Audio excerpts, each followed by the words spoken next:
up or go to sleep, they look in that mirror and they say, I should be president, not him.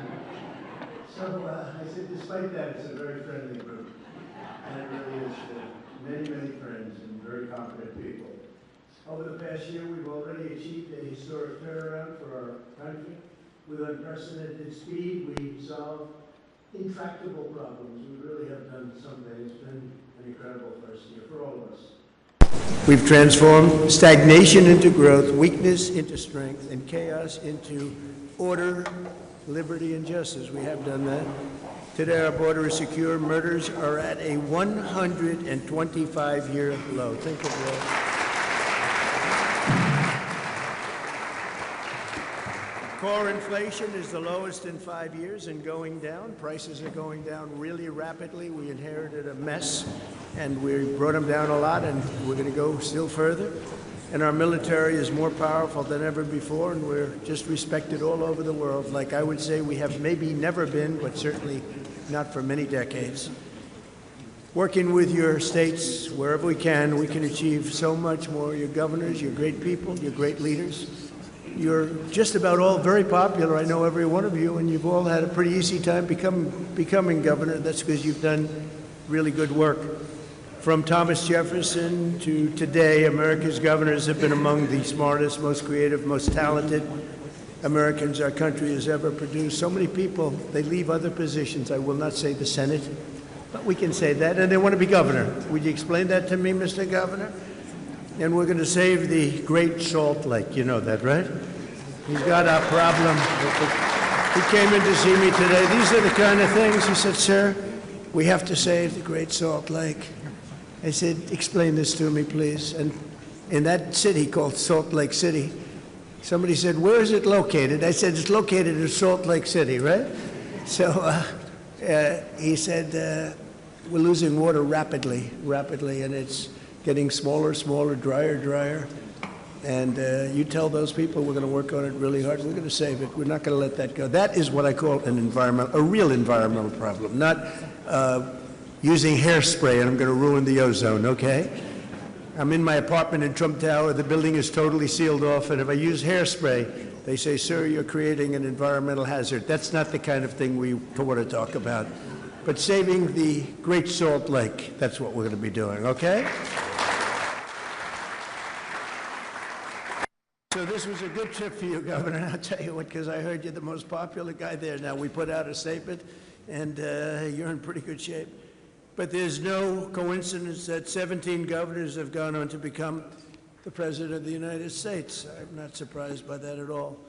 Whether it's reforming education, defending public safety, bringing back manufacturing from overseas, or responding to natural disasters, like I think they could call that a natural disaster, I view each of you as essential partners in our mission to make America great again, and just in time for America 250. This is a big deal. I invite everyone in this room to bring forward ideas and opportunities to better serve our people, and in turn, never hesitate to let us know if there's anything we can do for you. This administration is open and available. I met with Governor Abbott today, and you had a couple of requests, unfortunately. He always says very expensive. You know, it's Texas. And he did tell me I got the greatest vote in the history of Texas by far, and that's an honor. But it's Texas. It's always big dollars, but I always approve them for Texas, right? So we've taken care of business. I hope everyone here tonight will be back in Washington this summer as we celebrate the glory of the unique heritage of your individual states with a Great American State Fair, and you know all about it. Our National Mall is going to be transformed into something that's actually unbelievable. But first we have to clean up some mess that Maryland and Virginia left us. We're going to be cleaning it up. It's unbelievable what they can do with incompetence. Together we're going to make our 250th year the greatest in the history of our country. And we have a couple of other events coming up also very shortly thereafter. We have the World Cup, and we have the Summer Olympics, and the World Cup has gone out with their tickets, and more than double, they've sold more than double what they've ever sold before, way early.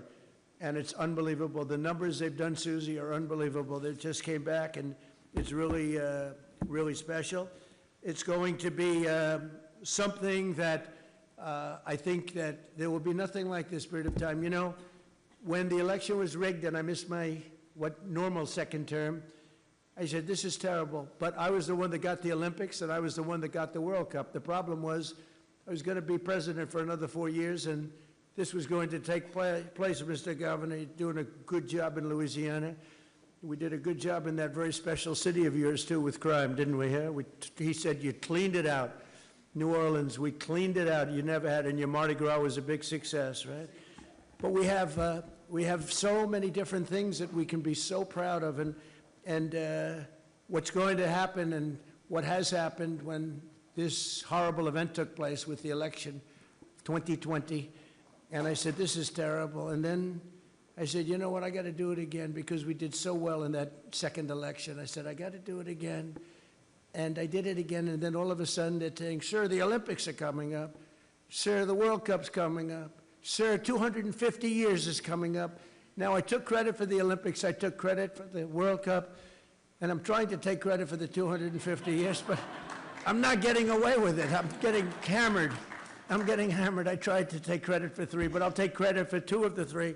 But we're going to have an incredible few years. I mean, we're going to have something special. And, you know, factories are being built all over the country at numbers. I don't know if you saw, but they did job reports, just came out, and the numbers of construction jobs is at a record. Well, those jobs are at a record because they're building plants and factories all over the country. The Dow hit 50,000. When I got elected, they said it would be great if he could hit 50,000 by his 4th year, by the end of his 4th year.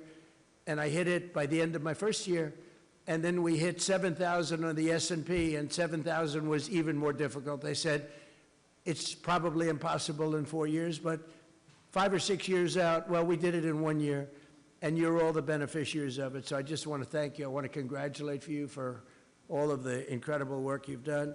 Now, we're with some very special reporters tonight. I often say the fake news, but I will not say that tonight, even though I'm on live television. I will not call you fake news, okay? As the cameras are roaring and they're saying, that guy always can. But we have tonight incredible entertainment, as good as you'll ever see anywhere in the world. We have the greatest violinist in the world, and we had an event here about 2 months ago, and she played with Andrea Bocelli right in this room, and she blew the roof off, as they say. She was unbelievable. And when I thought of the governor's dinner, I said, we have to invite her back. So we invited her back. She's here tonight. And of course, we have these genius military musicians who are as good as any musicians in the world. So I said to myself, the press has been relatively fair to me over the last year, meaning they've been bad but not horrible.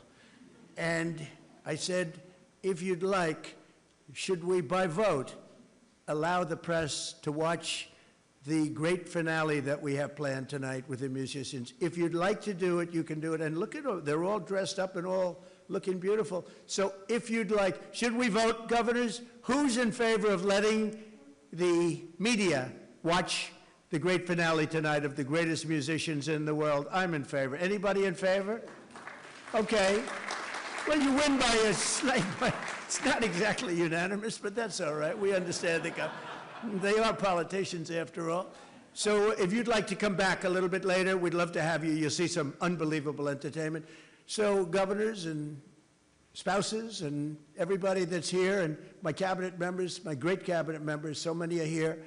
I just want to thank you for doing a fantastic job. Our country is back on track. We had a horrible, horrible dead country.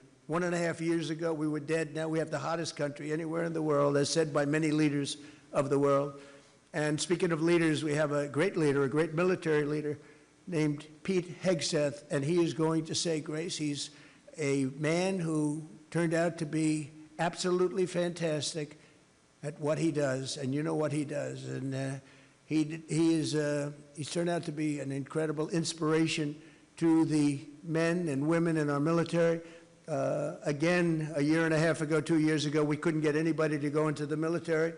We couldn't get them for the police, for the military, for anything, for firefighters, anything with a uniform on, Governor, right? And now we're setting records in even police departments, fire departments, but the Army, Navy, Air Force, Marines, Space Force, Coast Guard, we have waiting lists to get in. In fact, if you'd like to make those great services larger, this is an awfully good time to do it. Let's make them larger if you want. But we've never had anything like it. We went from a year and a half ago, nobody wanted to join. We could not even come close to our recruitment numbers. And now we're setting records. We have never had anything like it. And all it is spirit and love for our country. It's very simple. So you have done a fantastic job. And Pete, you are doing incredible. And please say grace. Thank you.